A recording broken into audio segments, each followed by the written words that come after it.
Okay, I need you to actually pay attention for the next 25 minutes because in the last 3 days, July 22nd to July 24th, 3 things happened that mainstream coverage is treating as 3 completely unrelated stories. CNN ran one in its live blog. Al Jazeera ran another in a separate feed. BBC covered the third as a standalone defense piece. Different desks, different correspondents, zero cross-referencing between any of them, and I want to spend the next 20-some minutes walking through why that framing misses the actual picture. Because these are not 3 separate stories happening to occur in the same week by coincidence. They are 3 fronts of the same pressure campaign, unfolding inside the same 72-hour window. So let me give you the 3 events first, straight, no spin, no embellishment, just what actually happened and what's actually been confirmed. Then we'll slow down and go through each one in depth because the depth is where this actually gets interesting. Event 1, July 22nd to 23rd, the Red Sea. Houthi forces operating out of Yemen struck 2 Saudi-linked oil tankers, named the Encilia and the Layla. Saudi Arabia's own state news agency, SPA, confirmed that the Encilia was hit. That's an important detail because it means we're not relying on Houthi claims alone. The Saudis themselves confirmed the strike happened. The Houthis are describing this as a siege-for-siege campaign, framing it explicitly as retaliation for what they call a nearly 12-year Saudi blockade of Houthi-controlled ports in Yemen. Riyadh rejects that characterization entirely. As a direct consequence of these attacks and the broader threat to shipping through the strait, Brent crude broke above $100 a barrel for the first time since May. That's not a small move. That's a direct inflation shock rippling into Western economies, into fuel costs, into shipping insurance premiums, right as global markets are already jittery.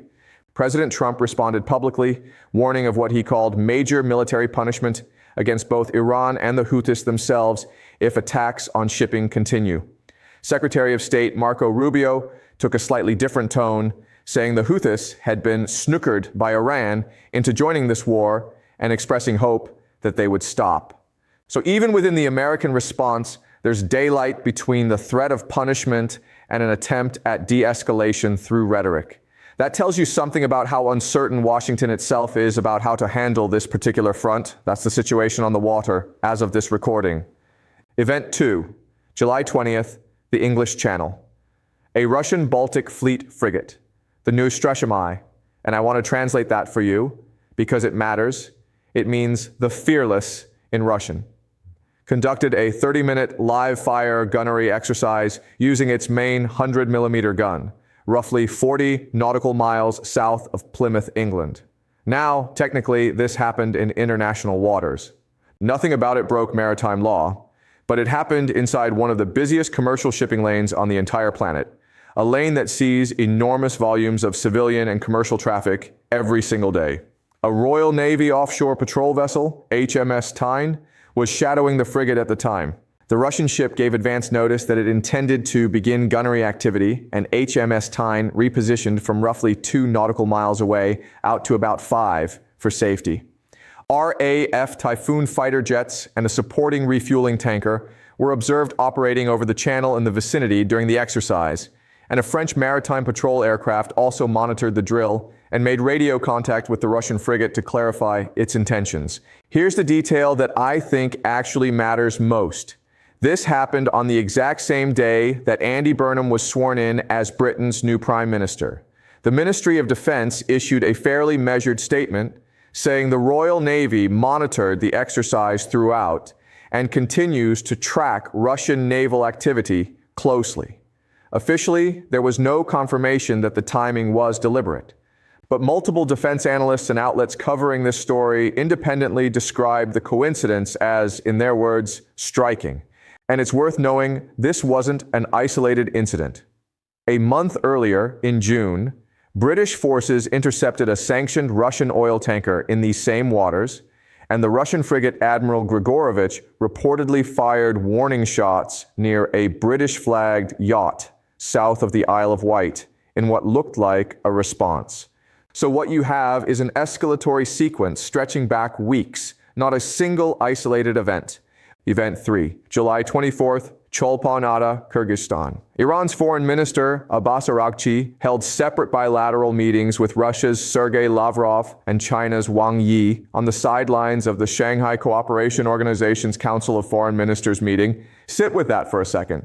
This is a country currently on the 13th consecutive night of being bombed by the United States and Israel. And its top diplomat chose, in the middle of that, to fly to Central Asia and sit for photographs and formal bilateral talks with the foreign ministers of the world's other two major powers. That is not a small decision. That's a signal about where Tehran believes its long-term leverage actually lies. Araghchi told reporters afterward that SCO member states had, in his words, explicitly condemned American aggression and unilateral action, and that he sensed what he called significant consensus and alignment among the countries he'd spoken with. On the Russian side, the readout from Lavrov's own foreign ministry noted that in his meeting with Wang Yi, the two discussed bilateral ties and reviewed cooperation on a range of international issues, including the UN, BRICS, the G20, and relations with the United States, and that trade turnover between Russia and China had increased more than 25% in the first half of 2026. In his separate meeting with Araghchi, Lavrov stressed the importance of reaching an agreement to end hostilities and restore stability and freedom of navigation in the Gulf region. So, 3 events, 3 completely different domains: maritime economics, military signaling, and multilateral diplomacy. And virtually every major outlet is covering them as if they exist in separate universes. I don't think that's the right way to read this week. I think what we're actually watching is one country, the United States, and by extension, its closest allies, being pressured from 3 separate directions simultaneously. I'm going to call this the triple pressure frame for the rest of this video. Economic pressure through the Red Sea and the price of oil. Military pressure through Russian signaling in waters adjacent to Britain. Diplomatic pressure through Iran's visible alignment with Moscow and Beijing at exactly the moment it's under maximum military strain. Individually, none of these 3 fronts is decisive on its own. China buying oil doesn't end a war. A 30-minute gunnery drill doesn't sink a fleet. A photo op in Kyrgyzstan doesn't lift a single sanction. But stacked together, inside the same 72-hour window, they start to look less like coincidence and more like a pattern of actors who are all independently reading the same signal about where American attention and capacity currently sit. Let's take these one at a time, and I want to start with the piece I think is genuinely the most under-discussed in mainstream coverage: the economic angle running through the Red Sea. The Houthi blockade campaign against Saudi-linked and Western shipping is not just rhetoric at this point. Real tankers got hit with real drones and reportedly cruise missiles. Saudi Arabia's own state agency confirmed the damage, and the market reacted immediately and predictably.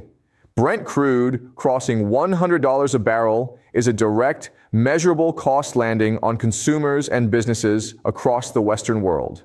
At a moment when inflation is already a politically sensitive topic in multiple countries heading toward elections.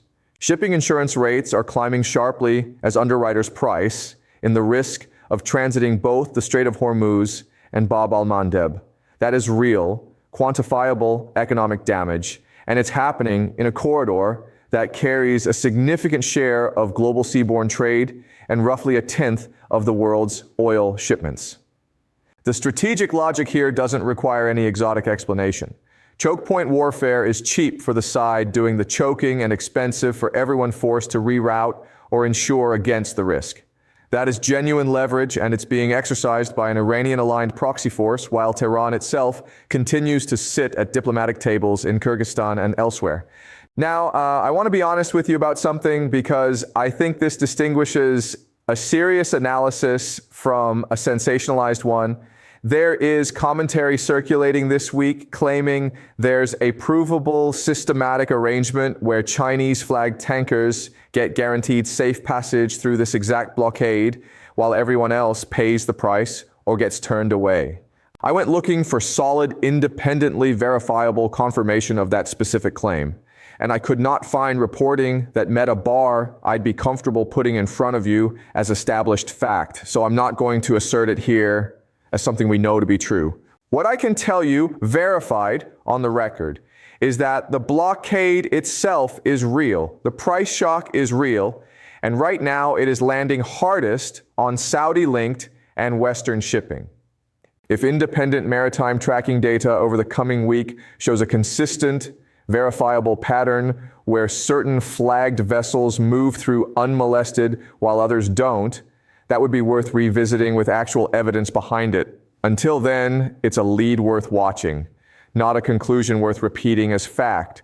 That distinction matters, and I'd rather tell you honestly what I don't know than dress up a claim I can't back up. Vice 2, the diplomatic and military track running through Iran, and I want to treat these as one connected story because I think that's how Tehran itself is treating them. Here's what I think Washington may be underweighting right now. While the dominant battlefield narrative is 13 consecutive nights of American and Israeli airstrikes, Iran's foreign ministry made a deliberate choice to send its top diplomat not just to stay glued to the war room, but to prioritize a seat at a multilateral summit in Central Asia. That is itself a signal. It tells you Tehran is playing not just for tonight's bombing runs, but for where it sits in whatever order exists once this war eventually ends. And the public readouts back that read up. Araghchi explicitly said SCO members condemned what he called American aggression and unilateral action. Lavrov, separately, met with Wang Yi and reported a sharp rise in Russia-China trade and what he described as broad alignment on most of the issues the two discussed, explicitly including relations with the United States. None of that is proof of a formal military alliance forming in real time, but it is proof that Iran, Russia, and China are choosing quite visibly and publicly to stand next to each other at precisely the moment Iran is under the most military pressure it has faced in this entire conflict. In a war of attrition, optics like that are not incidental. They're strategic. They tell domestic audiences in all three countries and international observers watching from the sidelines that Iran is not isolated, whatever the nightly bombing runs might suggest. Now, on the battlefield side specifically, I want to slow down and be very careful with you here, because precision genuinely matters, and this is exactly where a lot of commentary online gets sloppy. Iran's Revolutionary Guard Corps claimed, through Iranian state television, that it struck and destroyed a THAAD missile defense radar system, a Patriot air defense battery, a CRAM radar, fuel storage facilities, and a helicopter hangar at a U.S.-linked base in Jordan, alongside claimed strikes on Ali Al Salem Air Base and Camp Arifjan in Kuwait, reportedly targeting warehouses, fuel tankers, ammunition depots, and a hangar housing MQ-9 Reaper drones. Here's what I need to underline clearly. These are Iran's own claims, broadcast through Iran's own state media. As of everything I could find in independent reporting, U.S., Jordanian, and Kuwaiti officials had not confirmed the extent of this damage. Jordan's military did confirm intercepting several Iranian missiles and drones over the preceding 24 hours through its own official channels, which tells us activity genuinely occurred. But that's a different claim from confirming destroyed hardware. So take Iran's specific damage claims for exactly what they are right now, unverified assertions from one side of an active war. If they turn out to be true, even partially, that's a meaningful capability statement. A single THAAD radar system alone represents an investment in the hundreds of millions of dollars, and losing one, even temporarily, would be a real setback for regional missile defense coverage. But Iran says it destroyed X, and X was destroyed are two different sentences, and I'm not going to blur them together just because the first one makes for a more dramatic story. And on the ceasefire question specifically, this part I can tell you with real confidence because it's well corroborated across multiple independent outlets. Iraq's prime minister personally carried a ceasefire proposal directly to Tehran. Think about who that messenger is. Of everyone in the world who might plausibly get Iran to say yes to something without losing face domestically, an Iraqi prime minister is about as credible as it gets. A long shared border, deep Shia religious ties, an economy intertwined with Iran's, and Iran-aligned political factions sitting inside his own governing coalition. If there's one person who could walk into Tehran and get a yes, it's him. Iran said no, flatly, with no conditions accepted.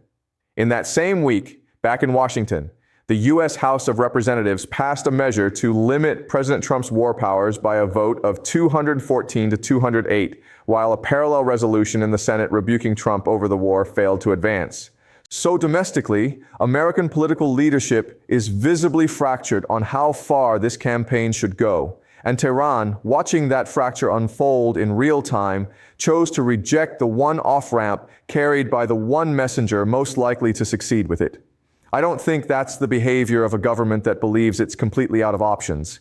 It might still be losing badly in absolute military terms, we'll get to that in a second, but it's clearly calculating that time, or at least the appearance of resolve, is worth more to it right now than an early exit.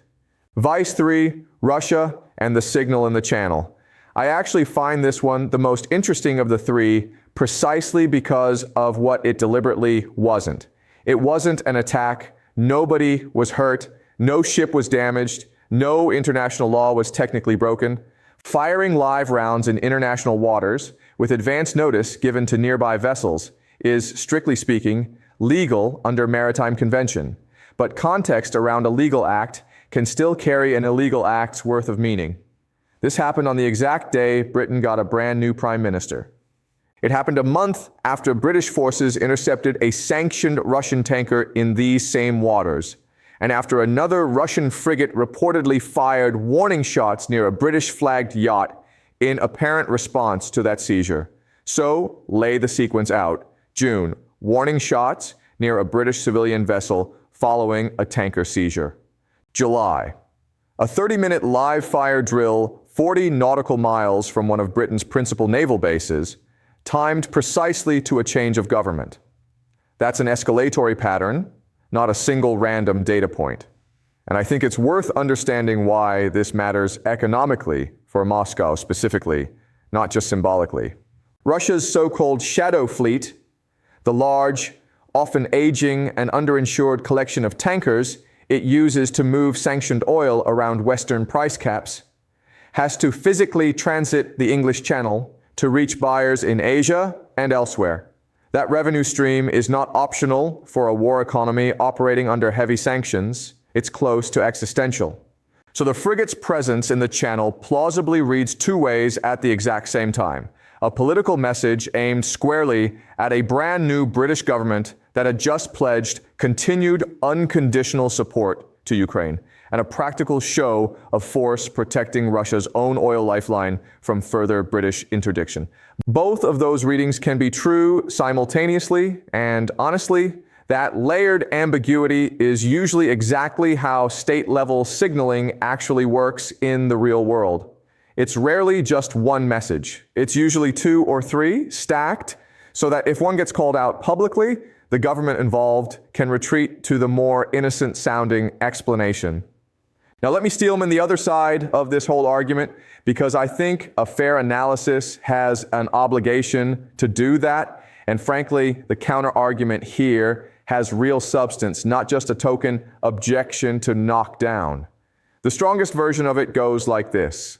The United States remains, by a wide and unambiguous margin, the most powerful military actor across every single one of these theaters.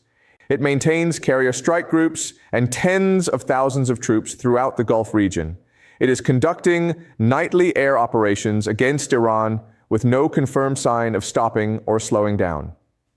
Russia fired blank rounds off an unpopulated stretch of water near Plymouth. It didn't sink a ship, didn't damage a single piece of British infrastructure, didn't cross any legal line. China hasn't put a single soldier, ship, or weapon system into this conflict in any confirmed capacity. It's remaining diplomatically and economically adjacent to the situation, not militarily involved in any verified way. And Iran, whatever it's claiming happened in Jordan and Kuwait, is still absorbing 13 consecutive nights of strikes from two of the most capable air forces on the planet, with no confirmed end date in sight. Call the Iran-Russia-China alignment a coalition of convenience rather than a functioning military alliance capable of actually contesting American power in any of these three theaters. That argument has real weight. I'm not going to pretend otherwise, and I'd be doing you a disservice if I waved it away just because it complicates my framing. But here's what that counter-argument doesn't fully explain, and I keep coming back to it. Iran turning down a ceasefire proposal carried personally by its closest, most credible regional ally. In the exact same week, it's claiming serious hits on advanced American defense infrastructure. A government that genuinely believed it was simply losing outright with no leverage left doesn't typically say no to the one off-ramp it's most likely to accept without domestic humiliation. Strength in a conflict like this isn't measured purely by how many nights of strikes a country absorbs without collapsing. It's measured, at least in part, against whether the campaign is actually achieving its stated political objective. And right now, shipping through the wider Hormuz Red Sea corridor is still disrupted, oil prices are still elevated, and Iran has still not come to the negotiating table on any terms other than its own. So I think both things are simultaneously true here, and I don't think that's a contradiction. America remains overwhelmingly stronger in raw military capability across every one of these theaters, and the political, economic, and diplomatic costs of this specific standoff are still climbing for Washington and its partners at the same moment.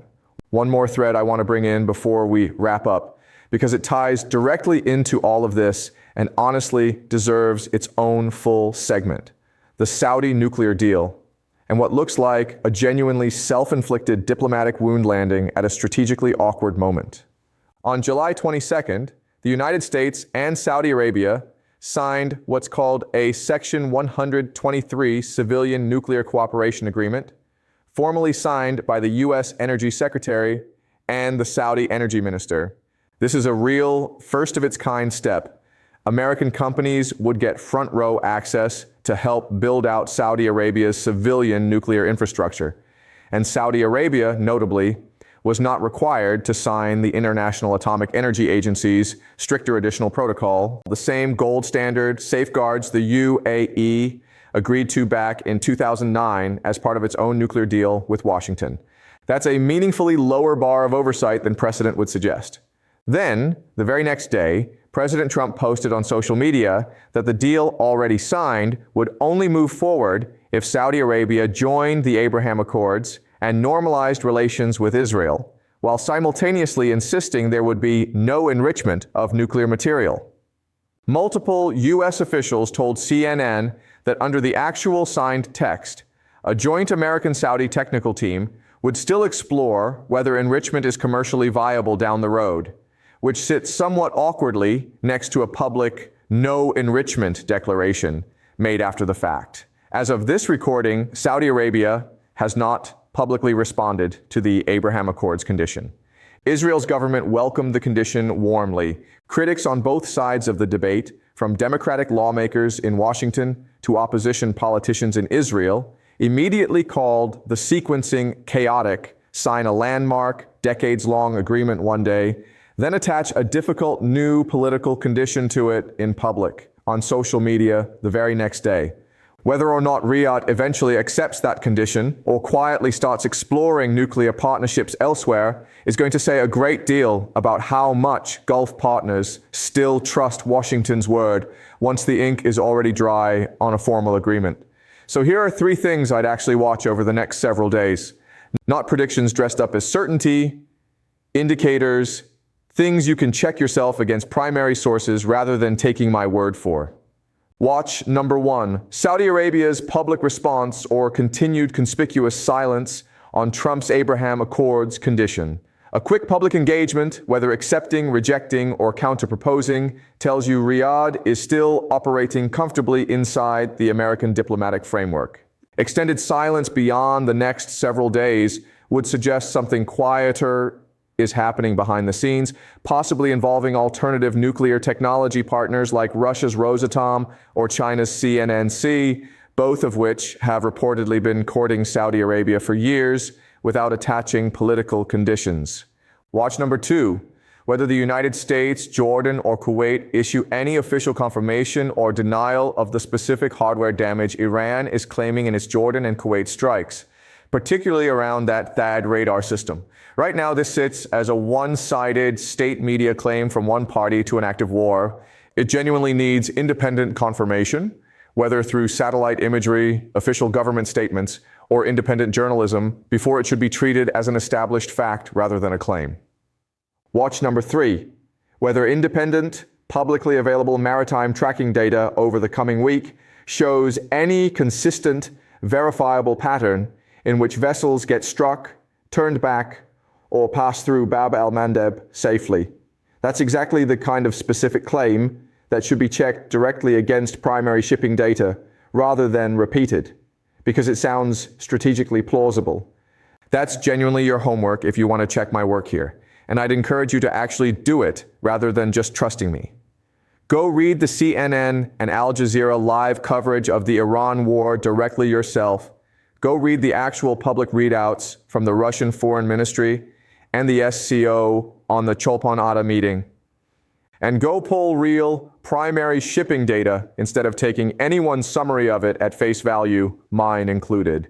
That's how an analysis like this actually gets tested and improved instead of just getting repeated until it sounds true by sheer repetition. So here's the question I want to leave you with. And I mean this as a genuine question, not a rhetorical one dressed up to sound clever. When Iran turns down a ceasefire proposal from the one messenger most likely to get a yes out of them, when a Russian frigate chooses the exact day of a change in British government to fire live rounds off the coast of one of its main naval bases, and when a landmark nuclear deal gets a difficult new condition attached to it in public, on social media, a single day after it's signed, at what point does this stop reading as 3 unconnected news cycles that happen to land in the same week, and start reading as several different actors independently arriving at the same read on where American bandwidth and attention actually sit right now? I think that's genuinely worth sitting with for a minute before you close this video. See you in the next one. Claude is AI and can make mistakes. Please double check responses.